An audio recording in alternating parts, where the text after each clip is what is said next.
पंजाब के राज्यपाल गुलाब चंद कटारिया बुधवार को जोधपुर दौरे पर आए। सर्किट हाउस में मीडिया से बात में उन्होंने कहा कि इस देश का दुर्भाग्य रहा है कि यहाँ जयचंद पैदा होते रहे। यह देश दुश्मनों से कभी नहीं हारा, लेकिन अपने ही जयचंदों से हारता रहा। यह चलता रहेगा।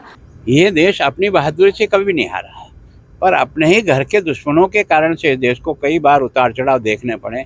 तो ये चलेगा, लेकिन इसका भी सही टाइम पे सही इलाज होता है। उन्होंने पंजाब से राजस्थान को पानी देने के सवाल पर कहा कि यह केंद्र का मुद्दा है, उन्हें ही देखना चाहिए। मैं सोचता हूँ ये जो झगड़ा है इस बारे में केंद्र सरकार और विभिन्न राज्यों की सरकार बैठ करके ही निर्णय करेगी।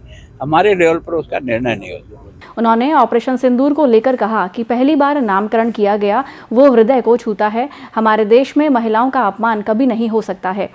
महाभारत हुआ तो महिलाओं के सम्मान के लिए हुआ, लंका दहन हुई तो महिला के अस्तित्व के लिए हुआ। निर्दोष बहनों ने अपने सामने देखा है। पूरे देश में इसको लेकर आक्रोश था। देश के प्रधानमंत्री ने सही समय पर ब्याज सहित चुकाया है। ऑपरेशन सिंदूर एक तो जो नामकरण किया उसने भी भारत की नारी का सम्मान इतना बढ़ा दिया, और हमारा देश का ये सौभाग्य रहा कि अगर लंका दहन हुआ तो एक नारी के सम्मान के लिए हुआ, कुरुक्षेत्र का रण हुआ पांडवों और कौरवों का तो वो भी एक नारी के सम्मान के लिए। और वास्तव में अब की बार जिस ढंग से 22 तारीख की घटना ने जाति धर्म पूछ करके उनकी पत्नी के सामने उनको जो गोलियां मारी, बच्चों के सामने मारी, वो दर्दनाक घटना देश ने देख करके, दुनिया ने देख करके थर्रा गई। लेकिन जनता की मांग थी कि इसका पई का हिसाब होना चाहिए। प्रधानमंत्री जी ने कहा कि वो करेंगे जो इन्होंने कभी कल्पना भी नहीं की होगी।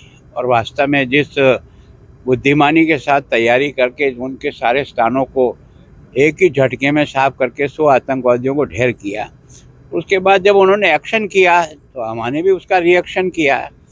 और अब की बार सेना की जो सबसे बड़ी तैयारी और बहादुरी देखी हमने नहीं, सारी दुनिया ने, कि जितने भी फटाके कहीं से भी लाए थे वो सब उन्होंने हवा में फोड़ दिए।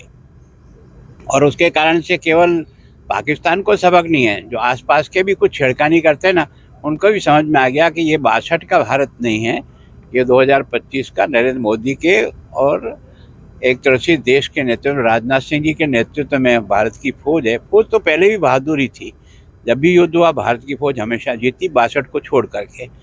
तो वो जो है हमारी सेना का अपना एक जीने का तरीका, अपना काम करने का तरीका है, उसका हौसला और देश के प्रधानमंत्री ने बढ़ा दिया कि सामने वाला गोली मारे तुम गोला ठोक देना, मैं ये तुम्हारी जिम्मेदार बैठा हूँ। जब इतना खुला हाथ मिलता है तो फिर सेना अपनी ताकत दिखाती है।